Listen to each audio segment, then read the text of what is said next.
नोकर भरत्यामध्ये कंत्राटी पद्धतीने नोकर भरत्या होत आहे, खाजगीकरण झालं आहे आणि आपल्याला सर्वांना माहिती आहे खाजगीकरणात आरक्षण नसतं.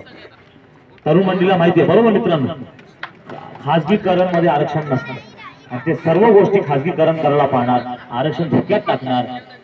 माझं शिक्षण झालं आहे, मला आरक्षणची आता गरज नसेल, कदाचित नोकरी करावी लागली तर लागेल, पण मी तरुण मंडळी ज्यांना भविष्य आहे, ज्यांना स्कूलमध्ये आहे, जे कॉलेजमध्ये आहे, त्यांना नोकऱ्या पाहिजे आहे, त्यांना शिक्षण घ्यायचे पुढचं, त्यांना त्यांच्या आरक्षणाची विषय काढतोय, त्यांची चिंता मलाही वाटते. ही निवडणुकीत उतरण्यासाठी माझा काही स्वार्थ नाही. हायकोर्टात सुप्रीम कोर्टात वकील चांगली चालते चालत होती, पण मलाही आता गरज वाटते की नाही मैदानात उतरावं लागेल. संविधान वाचवायचे आहे, राज्यघटना वाचवायची आहे.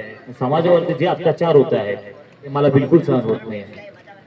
खरं आहे की संसदेत जेव्हा 2023 ला एक कायदा निघाला वन अधिकार अधिनियम, ज्याच्यामध्ये सरकार कोणती जमीन घेऊ शकते